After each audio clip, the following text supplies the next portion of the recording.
Pause this video right now. Go to your recent purchases. How many of them were for your pet? Not just food. I'm talking about the organic treats, the orthopedic bed, the GPS collar, the monthly subscription box. Now think about the last time you bought something that nice for yourself. Interesting, isn't it? Here's what no one tells you about treating your pet like your child. It's not pathological. It's not sad. It's not you filling some broken hole in your soul. It's you being honest about what love actually costs in the 21st century. Let me explain. The economics of love. A human child costs approximately $310,000 to raise to age 18. That's not counting college. That's not counting the fact that your career will stall, that you'll lose sleep for years, that your identity will dissolve into someone else's needs. And here's the part no one says out loud. There's no guarantee they'll even like you when they're done. You can do everything right and still raise a stranger. But your dog, your cat, they cost a fraction of that. And the return on investment isn't measured in whether they get into a good college. It's measured in whether you smile when you walk through the door. This isn't settling. This is efficiency. You haven't lowered your standards for family. You've raised your standards for honesty. The consent nobody talks about. Here's something that will make people uncomfortable. Your pet chose you, not in the way a baby chooses to be born, because they don't. A baby is thrust into existence without permission, into a family they didn't pick, with parents they have to learn to love. But your pet? You met them. They could have hated you. They could have picked someone else at the shelter. They could have bonded with your partner instead. But they didn't. Every single day they choose to be near you. When you're crying on the bathroom floor, they didn't have to push the door open. When you're sick, they didn't have to bring you their toy. They chose that. This is the relationship humans have been searching for since the beginning of time. Mutual, voluntary, renewable devotion. Your human child is legally required to stay with you for 18 years. Your pet could walk away anytime you open the door. But they don't. The language of species. You know what's strange? We mock people who talk to their pets. We think it's childish. We think it's projection. But here's what linguists have discovered. The way you talk to your dog, that high-pitched, simple, repetitive voice, it's called infant-directed speech. And it's not you being stupid, it's you being a master communicator. Because you've learned to speak across the species barrier. You've learned to modulate your tone, your volume, your body language to make yourself understood by a creature with a completely different brain structure than yours. That's not regression. That's evolution. When you say good boy in that voice, you're not talking down. You're translating love into a frequency they can receive, and they do the same for you. Your dog can't tell you about their day, but they've learned that when you're sad, a head on your lap helps.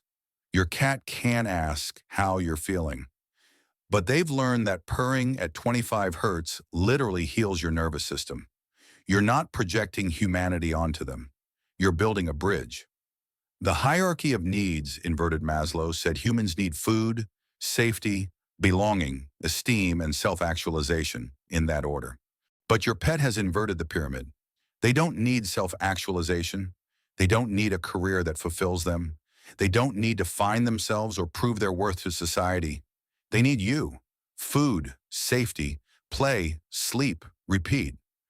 And here's the secret. This simplicity isn't lesser. It's liberation. In a world where you're told you need a better job, a bigger house, a more impressive life, your pet looks at you and says, you, exactly as you are right now, are the entire point of my existence. Do you know how rare that is? Your parents loved you, but they also needed you to succeed. Your partner loves you, but they also need you to contribute. Your friends love you, but they also need you to show up. Your pet needs nothing from you except the chance to be near you. That's not dependence. That's devotion in its purest form. The morality of small things. People will tell you that caring this much about an animal is a privilege. They'll say you should care about human children instead. Homeless people. The environment. Here's what they're missing. Love isn't a finite resource. The person who feeds stray cats isn't stealing food from homeless people. The person who spends $200 on vet bills isn't choosing their dog over human suffering. They're practicing love on a scale they can control. Because here's the truth about empathy. It burns out when it's too big. When you try to care about everyone, everywhere, all the time, you end up caring about no one. But when you love one specific creature with your whole heart, when you learn to notice their pain and respond to it, when you make sacrifices for a being that can never repay you, you're building the moral muscles you need to care about anything at all. Your pet isn't distracting you from the world's problems. They're teaching you how to solve them, one act of noticing at a time. The grief nobody prepares you for. And when they die, you will break. Not because you're weak, but because you've loved something with zero cynicism. You didn't love them because they made you look good. You didn't love them because they'll inherit your money. You didn't love them because society told you to. You loved them because every single morning they were happy you existed. And when that ends, you don't just lose a pet. You lose the only witness to your private self. The only being who saw you without your work face, your social face, your family face. They saw you at 3 a.m. when you couldn't sleep. They saw you ugly cry. They saw you dance badly in the kitchen. And they never looked away.